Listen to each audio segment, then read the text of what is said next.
What is your passion? How many times have you been asked this question? How many times have you had someone to encourage you and support you in following that passion? This is my neighborhood, TP Park. Like many urban core neighborhoods, we've lost much of our housing stock to blight. Torn down, replaced by an empty lot that breeds mosquitoes and fills with trash. Most of our sidewalks are impassable if you are pushing a stroller or in a wheelchair. So you are forced out onto the street.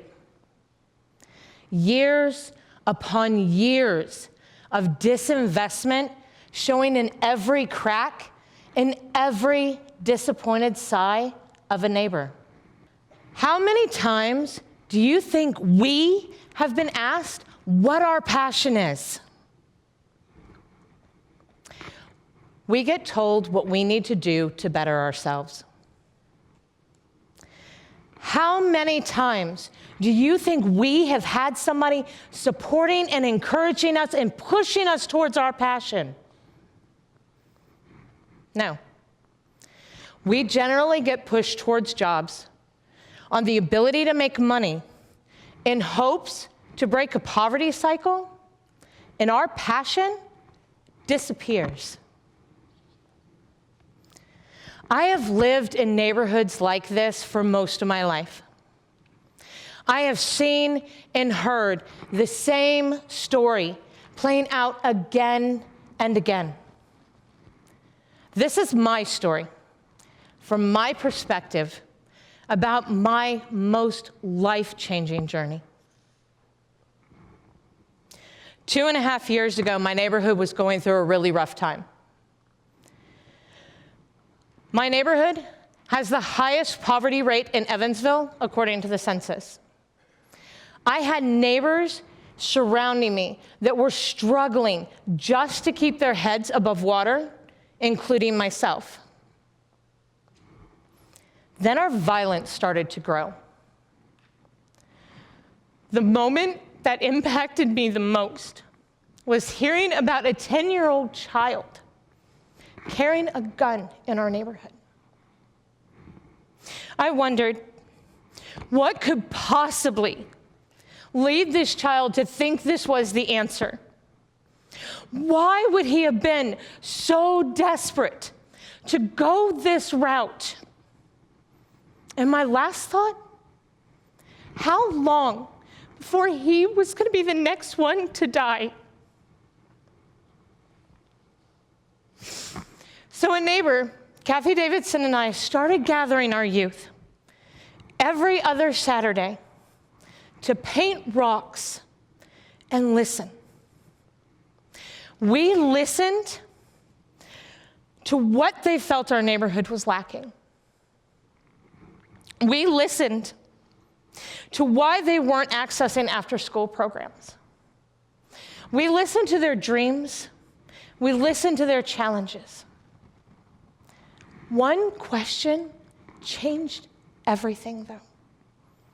What is your passion? Most of these kids had never been asked that question before. Some could not even understand the concept of what a real passion was. Close your eyes for a minute. Imagine you are a 10-year-old child, so consumed with everything going on around you. People pointing out and telling you every place you are failing. Passion doesn't live here. That's how the Southside Stars Youth Zone was born, where the first question we ask is, what is your passion? It doesn't matter if you are a youth, a volunteer, a staff member, a parent, or a partner. This is the most important question to us. Because if you are working from or towards a passion, You are going to be more invigorated. You are going to be happier. You are going to be more invested, and you are going to work harder to get there. Passion is what drives us forward. It is what releases our minds to create.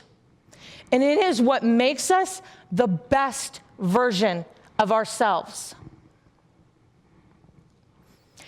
It's going to take more than passion. You're going to need support along the way, people to encourage you. And that is our promise. We are going to walk with these youth every step of the way. We are going to build relationships. We are going to wrap resources around their needs, their dreams, and their passions. We are going to go from cradle to career until they reach their vision of success. The average school-age youth spends 4,392 waking hours in their neighborhoods and in their homes. This number speaks volumes to me. It also speaks to a critical puzzle piece of generational issues such as poverty.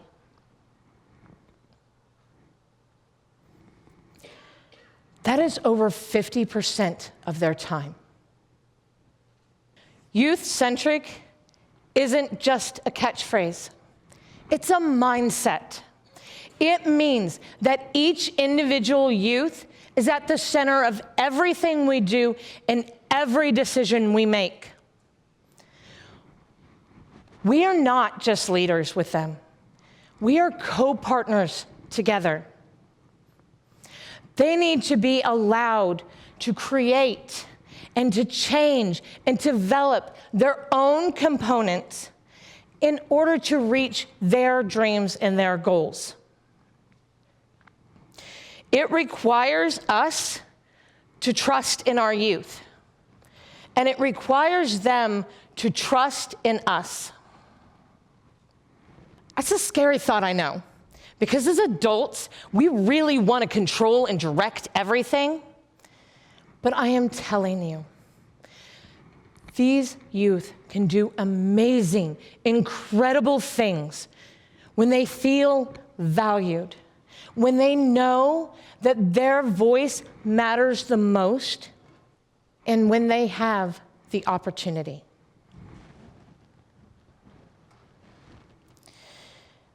We realized pretty quickly, in order to keep our promise, we were going to have to wrap around our families and walk with them the same as we were doing with their youth. We needed to encourage and support and cheer them on as they worked to move their families forward. Evansville is not lacking in resources. We have all these organizations, businesses, and people doing amazing and incredible things in our city. The thing that we hear the most is that our people either don't know about them or they can't access them.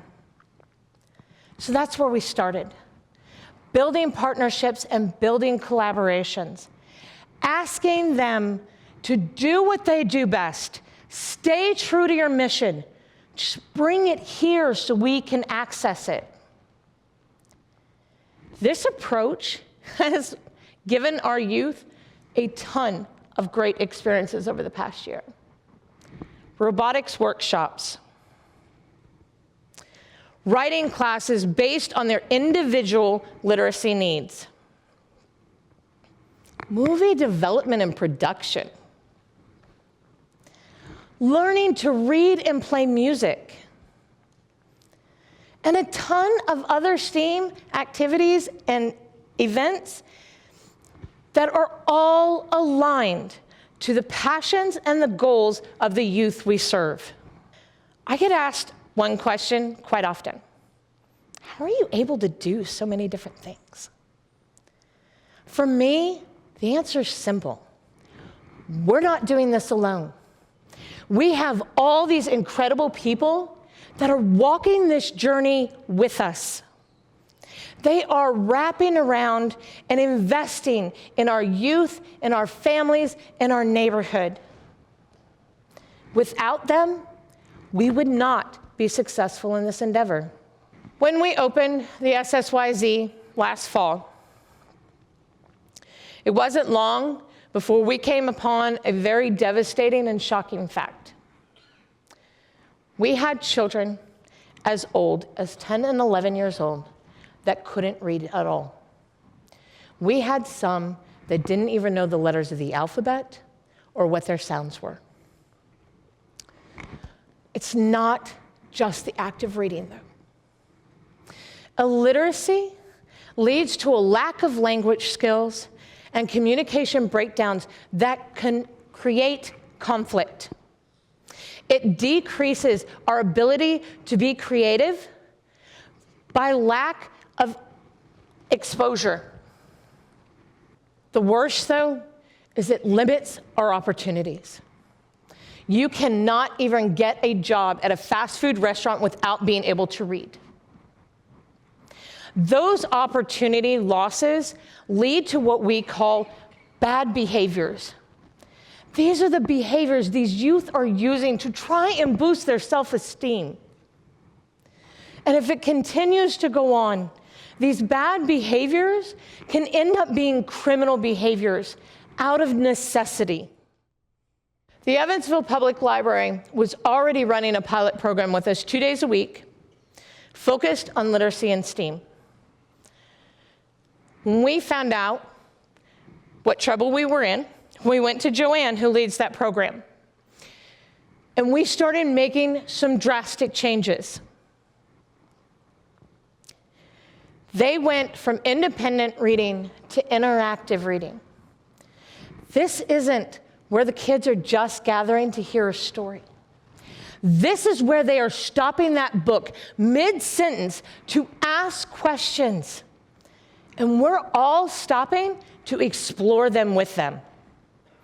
This is where they are learning. It is where they are laughing together. It is where they are connecting. And this is where they are growing. We switched to one-on-one reading and bringing in volunteers and building an in-house library with books they were requesting. We all switched to interactive lessons. Lessons that our youth still talk about and educate others on today, because it wasn't just seeing them or hearing them. They got to experience them and really be a part of them. So you're wondering our results. After 4 months, we started seeing huge strides in all of our youth where literacy was concerned. We had one girl that when she started could barely read level 1 books. Now she reads chapter books like the Treehouse series every single night. We have another girl.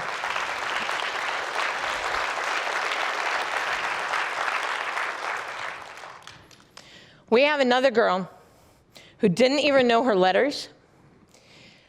She is at basic reading, and she's trying to write her own stories.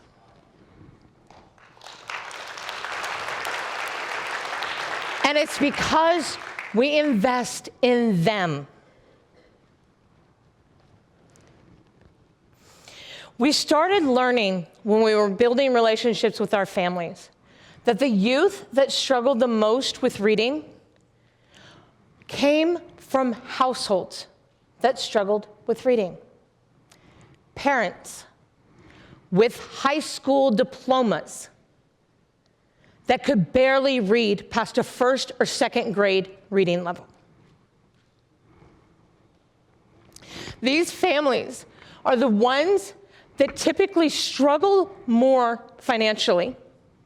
They are more transient in their living conditions, and they face a host of other issues related to poverty. So we partnered with the Evansville Literacy Center, where they are bringing in tutors to work with our families one-on-one, same time we are working with their youth. And together we are encouraging them to work at home, help each other, and build a stronger bond. When working with people, there's a really hard truth, but it's one that we have to accept. We can wrap resources around, we can empower, we can support, and we can walk the journey with people. But at the end of the day, they are the ones that need to do the work. Sometimes doing the hard work requires a really strong support system. My neighborhood is approaching neighborhood revitalization the same way we are approaching our youth and our families. We are building partnerships and collaborations with people that align with our neighborhood's vision, its challenges, and its culture. We are connecting our youth and families to the work that is being done by our neighborhood association and their partner, Community One. Our youth are learning vital skills while connecting to their neighborhood and coming up with projects that directly relate to the quality of life of their families and their neighbors. Last spring, our youth developed, organized, and led their first project, our community gardens. To say I was proud would be an understatement. They were absolutely amazing. And this year, they're partnering with Purdue Extension and 4-H to build upon what they learned so they can build a better space for their community. We didn't have money, so we started with what we did have. We had a space provided to us by the Evansville Parks Department and our neighborhood association. We had our own skills, talents, and experiences.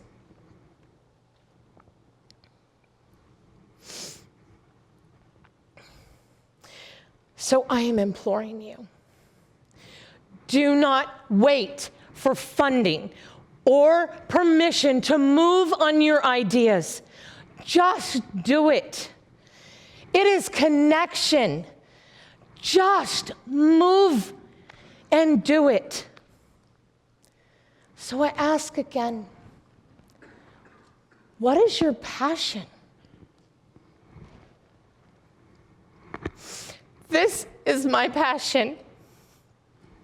These youth are my passion.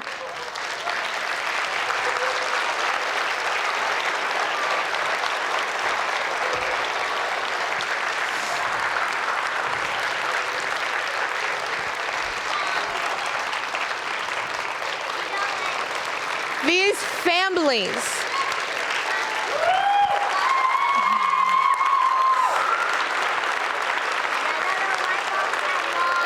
stay here.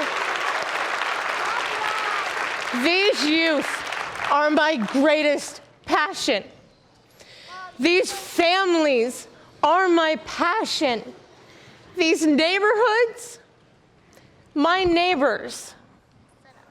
It's not just a job or a building. Yes, it is. This is my home. No, it's not. It's right side of the corner. She's just being funny. No. Stop. It's actually true.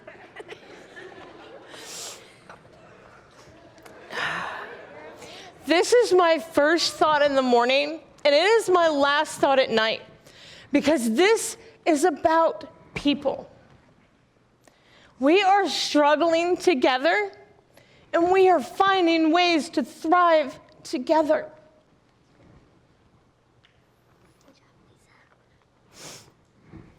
So I'm asking you, what is your passion?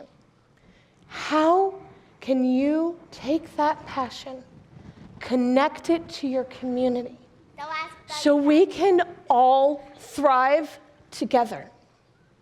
Thank you.